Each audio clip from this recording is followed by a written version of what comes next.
अस्सलाम वालेकुम, मेरा नाम अरसलान ख़ान है। खलील जिब्रान एक बात बोलता था। वो कहता था कि हम जब रोते हैं या कभी कुछ विश करते हैं, दुआ करते हैं, ख्वाब देखते हैं या किसी को हग करते हैं, तो हमेशा हम अपनी आंखें बंद कर लेते हैं। और वो इसलिए करते हैं क्योंकि दुनिया की खूबसूरती को महसूस करने के लिए आपको आंखों की ज़रूरत नहीं होती। It's an internal thing. और यही मैं भी अक्सर बात कर रहा होता हूँ कि आपको जो है ना, आपकी जितनी भी खुशी है, आपका जितना भी पीस है, वो आपके अंदर है। तो हमारा जो ब्रेन है, हमारा जो माइंड है, वो बड़ा रेस्टलेस सा रहता है। तो उसको काम रखना, उसको इन पीस रखना, ये हमारी सराउंडिंग की ज़िम्मेदारी नहीं है। हमारी सबसे बड़ी मुसीबत ये है कि हमने अपनी खुशियों को, अपने पीस को बाहर की चीज़ों पे डिपेंड कर दिया हुआ है। तो आज का जो सबसे पहला पॉइंट मुझे जो आपके साथ शेयर करना है कि अगर आप अपनी ज़िंदगी में सुकून चाहते हैं, स्पेशली ये जो हमारा ब्रेन है या हमारा जो दिमाग है, माइंड है, इसको आप इन पीस लेके आना चाहते हैं, तो उसके लिए सबसे ज़रूरी चीज़ ये है कि आप अपना जो अंदर है, उस पे वर्क करें। उसको इन पीस लेके आएँगे तो बाहर की चीज़ें इतना मैटर ही नहीं करती। एग्ज़िस्टेंस बड़ी हार्ड है। हम बड़ी मुश्किल दुनिया में रहते हैं। तो सबसे पहला जो फ़ॉर्मूला आप ये समझ लें कि आपको इस चीज़ को तय करना है कि इट्स एन इंटरनल थिंग। और इसको थोड़ा-सा अगर मैं कनेक्ट करूँ ना, जिस तरह सूफ़ीज़्म में, स्पिरिचुअलिटी में बोलते हैं कि हम खुद एक सारा जहान हैं, तो it's not just a dialogue. मैं ना पढ़ रहा था कि जो इंसान है, हम लोग, हमारे जो मेन जो हमारे अंदर जो पूरी ये जो स्ट्रक्चर बनाना है, इसके अंदर सबसे पहली जो सबसे ज़्यादा हमारे अंदर चीज़ पाई जाती है, वो क्या है? वो है हाइड्रोजन। दूसरे नंबर पे कोई चीज़ हमारे अंदर पाई जाती है, वो है ऑक्सीजन। तीसरी चीज़ जो पाई जाती है, वो है कार्बन। चौथी चीज़ जो पाई जाती है, वो है nitrogen and then goes on, बाकी बाकी मवाद सारा। अब मज़े की चीज़ ये है कि जब हम यूनिवर्स को स्टडी करते हैं, तो यूनिवर्स के अंदर भी सबसे ज़्यादा जो चीज़ पाई जाती है, वो हाइड्रोजन है। दूसरे नंबर पे पाई जाती है, वो ऑक्सीजन है। तीसरे में carbon, nitrogen and then goes on. तो आप इतने ज़्यादा कनेक्टेड हो। सो हमारा मसला क्या है, हमने अपनी लाइफ इतनी आर्टिफिशियल कर ली हुई है, हमारी सोच, हमारी खुशियाँ, हमारा पीस, हम सब कुछ जो है ना, एक आर्टिफिशियल लाइफ के अंदर ढूँढना शुरू कर देते हैं। अब मेरा आर्टिफिशियल से मुराद क्या है, हमारी हर चीज़। मुझे एक बहुत ज़्यादा पसंद है, मैं आजकल उसकी चीज़ें कभी शेयर भी करता रहता हूँ। सीज़न कभी आप लोगों को टाइम मिला, उसका नाम है मिस्टर रोबोट। उसके अंदर ना वो कई बातें बड़ी ज़बरदस्त बोलता है। वो बेसिकली जो है ना, वो आप ये समझ लो कि इस पूरे मॉनेटरी सिस्टम के ख़िलाफ़ वो एक चीज़ बनाई थी। और वो कोई ना, वो जो कंप्यूटर हैकिंग-शैकिंग करते हैं ना, वो इस तरह पकड़ के ना पूरी जो मेन लीड है ना, उसको ही उड़ा के रख देता है वो सारा कुछ। तो ना उसका जो मेन, अगर मैं कहूँ ना, कि पॉइंट ही ये है कि हमारी ज़िंदगी में इतना सब कुछ आर्टिफिशियल है। झूठ का मीडिया है हमारा, ठीक है। प्रोसेस फूड हम खाते हैं, हमारा जो ब्रेन वॉशिंग हमारी की हुई है शुरू से, और आज से नहीं, ये सदियों से। ये नहीं कि हमारी जो मॉडर्न वर्ल्ड है इसका दिमाग ख़राब है, ये शुरू से इसी तरह ही है। जब किंगडम्स होती थी पुराने वक्तों में, तब भी इसी तरह की ब्रेन वॉशिंग होती थी। इसी तरह ये लीड बैठ के जो है ना, वो छोटे दिमागों को खाती रहती थी। तो रियलिटी तो हमने कभी देखी ही नहीं है। तो मेरा जो पॉइंट है, और हमारी जितनी भी एंग्जाइटीज़, डिप्रेशन और जितनी भी मेंटल हेल्थ के इशू हैं, उसके अंदर बहुत बड़ा कसूर जो है ये है कि हम इस आर्टिफिशियल दुनिया के, क्योंकि अगर तो सिर्फ अमीर होना या पैसे कमा लेना ये सब कुछ ही अगर गोल हो, तो अमीर लोगों को तो डिप्रेशन होना ही चाहिए। मसला ये है कि एंग्जाइटी अमीरों के अंदर ज़्यादा पाई जाती है, गरीब के अंदर अब गरीब आदमी के तो मेंटल प्लान्स और गोल्स ही इतने जो होते हैं ज़्यादा होते हैं कि मैंने ये करना है, ये करना है, ये करना है। उसके तो एग्जिस्टेंशियल क्राइसिस ही नहीं कभी आते, क्योंकि वो तो अपने बेसिक के अंदर ही अपनी ज़िंदगी गुजार के चला जाता है। ये क्राइसिस आते हैं जिसके पास जब सब कुछ आ जाता है और उसको तब नहीं समझ आती कि मैं इधर करने क्या आया हूँ। वो जो एंग्जाइटी है ना, वो बड़ी खौफनाक है, ठीक है।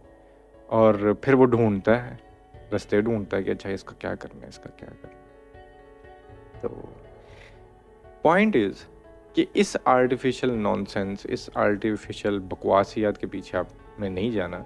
इससे आई नो इधर रहना है, ज़ाहिर है अगर अब मुझे यहाँ पे रहना है, मुझे पैसे कमाने हैं। Money is an artificial thing, it's an illusion. ठीक है, एक पेपर को हमने एक वैल्यू दे दी और पेपर आपको इस तरह काम करना है, अपने फलां चीज़ बिकवानी है, और वो चीज़ का किसी को ज़रूरत है या नहीं है, ठीक है, आपको उसको बिकवाना है जाके, और आपने वो चीज़ बेचनी है किसी तरीके से, किसी इंसान को उसकी बेसिक नीड में वो आती है या नहीं आती, क्योंकि आपकी एग्जिस्टेंस फिर उस पर डिपेंडेंट है। आपको मनी आएगा तो आपको चीज़ मिलेगी, सारा कुछ होगा। इसी तरह आपका बाकी सोशल स्ट्रक्चर भी इसी किस्म का है। सोशल स्ट्रक्चर आई मीन आपका जो ब्रेन जो है वो इसी तरह ही काम करता है। आपके पास गाड़ी है यार, छोटी गाड़ी है, आप पीस में नहीं आ पाते। आपको इस चीज़ से डर नहीं लगता कि आप कभी गरीब हो जाओगे कि यार आपके पास खाने के लिए कुछ बचेगा कि नहीं बचेगा, क्योंकि खा तो आप लोगे, आप कहीं में भी छोटा मोटा कोई काम करके अपना खा, but society will not accept you. आप जिन लोगों के अंदर घूमते फिरते हैं वो क्या सोचेगा, फला बंदा क्या सोचेगा। ये चीज़ डिप्रेशन लेके आती है, ये चीज़ एंग्जाइटी लेके आती है, और यही चीज़ नॉनसेंस है, और यही चीज़ आर्टिफिशियल है। आप बिल्कुल रिलैक्स हो जाओ, ठीक है यार, मेरा जो सर्कल चलता है ठीक है, जो जो मुझे चीज़ें सूट करती हैं, अगर उस तरह चल रहा है, मैं अपने हिसाब से उन चीज़ों को, मैं अपने ऊपर इतना प्रेशर क्यों डालूं सिर्फ किसी मेयार पे उतरने के लिए, और उस वो मेयार पे उतर के भी आप कभी सुकून में नहीं आ सकते, ये तो इट्स एन फैक्ट। सो कहने का मेरा मकसद ये है कि आपका जितना पीस, आपकी जितनी खुशी है, वो आपके अंदर की दुनिया में है, ठीक है, और वो बड़ी छोटी छोटी सी चीज़ों में है। आप बैठ के सिर्फ अपना सनसेट देखो, कि आजकल मौसम बड़ा अच्छा है, अब रात को मैं बैठा हूँ उधर, कहते हैं आधा घंटा बारिश के अंदर बैठे रहो साइड पे, वो साउंड उसका, सामने लाइटनिंग हो रही है, सारा कुछ हो रहा है, बड़ा मज़े का लगता है, बैठे रहो आप। ये छोटी छोटी सी चीज़ें हैं जो आपको खुशियाँ देती हैं। हम इतने, मैं एक और चीज़ शेयर करता हूँ, आप लोगों को कभी टाइम मिला तो नेटफ्लिक्स पे एक बड़े ना ज़बरदस्त डॉक्यूमेंट्री है, जो जब भी मुझे टाइम मिलता है वो मैं देखता रहता हूँ बैठ के। उसका नाम है लाइफ ऑन प्लेनेट में। आई नो बहुत से लोग जो है ना वो कहते हैं थ्योरी ऑफ एवोल्यूशन वगैरह को नहीं मानते, उसके अंदर हम खुद बड़े क्वेश्चंस खड़े कर सकते हैं, बट ये चीज़ तो फैक्ट है ना, कि कहते हैं ये जो दुनिया है ये बड़े करोड़ों अरबों सालों से है, ठीक है, और ये जो इंसानी एग्जिस्टेंस है ये चंद हज़ार साल की ही है।